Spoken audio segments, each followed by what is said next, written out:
maanta waxay ahayd maalin taariikhi ah waxaa furmayay kalfadhigii toddobaad oo ah kalfadhigii ugu dambeeyey ee baarlamaanka labadiisa aqal oo muddaxileedkiisa uu dhammaanayo November sanadka haddaan ku jirno 2020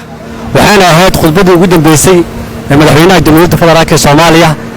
ee dastuuriga ahayd uu jeedinayay labada aqal maadaama muddaxileedkoodu uu sii dhammaanayo si loogu sugay madaxweynaha inuu la yimaado qorshe waddanka xaaladdu marayo ayuu madaxweynaha wuxuu ka jeediyay meesha khudbad aan la jaan qaadi karin dalka asagoo aan ka hadlin dhibaatooyinka taagan asagoo aan ka hadlin amniga waddanka 4 sano la joogay al-shabaab aan laga xoreynin asagoo aan ka hadlin dadkii lagu laayay shabeellada dhexe ee la xasuuqay takhaatiirta ahaa asagoo ka hadlin badii ummadda Soomaaliyeed oo mar walba dib loo dhigayo oo hadalkada uu soo qaadin asagoo ka hadlin doorashada waddanka ka dhacaysa iyo dowladda federaalka xiriirka ay leeyihiin asagoona ka hadlin arrimihii dastuuriga loo igmaday ee xildhibaanada federaalka ah aqlabiyadooda meesha jooga wax yar mooyaan intooda badneed arrintaasi aad bay u dhibsadeen waxayna ka hor imaadeen waxayna muujiyeen dareenkooda ah in dhibaatada ka socota iyo ciidamada lagu daadguraynayo dowlad goboleedyada lagu xasuuqay dadka sida socotaan madaxweynaha jamhuuriyadda federaalka Soomaaliya wuxuu ku xasuuqay shacabka Soomaaliyeed magaalada Baydhabo wuxuu ku xasuuqay magaalada Dhuusamareeb wuxuu ku xasuuqay magaalada Badaxaaw ayuu ku xasuuqay ciidamada shisheeye ee ciidamada dowladda federaalka siyaasad uu isticmaalay waxaas oo dhan oo taagan oo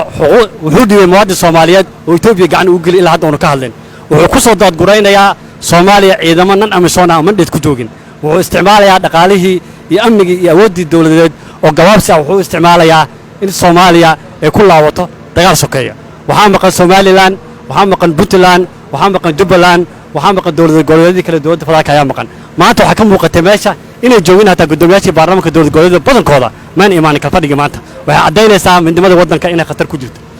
iyadoo saas ay tahay madaxweynaha wuxuu meesha kaga dhawaaqay in dastuurka Soomaaliya la jabiyo oo ah macnaheedu in la bedelo qodobka 72 ee dastuuriga in la jabiyo asagoo 89 awoodiisa sababtoo ah wuxuu ku dhawaaqay Soomaaliya waa parliamentarian system wuxuu ku dhawaaqay in baarlamaanka la baabi'iyo oo shacabweynaha ay cod u dareeraan iyadoo ognahay waddanka inuu al-shabaab u haysto halkii lagu qaban waayay maanta aan ku qabanay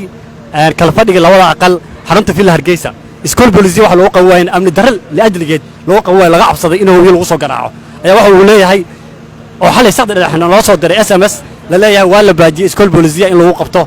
kalfadhiga labada aqal sababtoo ah arrimo amni iyo arrimo farsamo awgood taasoo ah iyadoo laga cabsanayo meeshaas in amni darro ka dhacdo iyadoo saas ay tahay muqdisho iskool booliisiya lagu shiri laayahay ayaa waxa uu leeyahay shacabweyne ayaa dareeraya codaynaya taasoo macnaheedu ay tahay extension in la aado la dheereysto dastuurka la bedelo loo gudbo dictatorship waddankana la geliyo xaalad khatar ah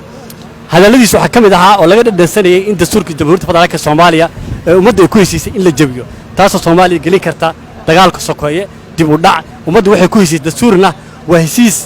bulsho lama bedeli karo bulshadii ku heshiisay ayaa soo imaan karta oo bedeli karta arrintaas uu ku dhiirigelinaya ummadana waxa weeye arrin ah khatarteeda leh khatar gelinaysa wadajirka ummadda Soomaaliyeed khatar gelinaysa badqabka ummadda Soomaaliyeed khatar gelinaysa jiritaanka ummadda Soomaaliyeed waxaan noo haray waa 4 bilood 4 bilood waa in doorasho la aadaa waxaan leenahay noo dheeraysi waxaan leenahay Soomaaliya waa inay soo imaataa ee doorasho aadaa wixii lagu qawaay 4 sanana 2 sano oo la dheeraystay laguma qabanay ummadda Soomaaliyeedna waxaan leenahay haddii nabadii nolol wax qabatay haddii wax qabaninba waqtiga ayaa sheegayo waa mahadsantii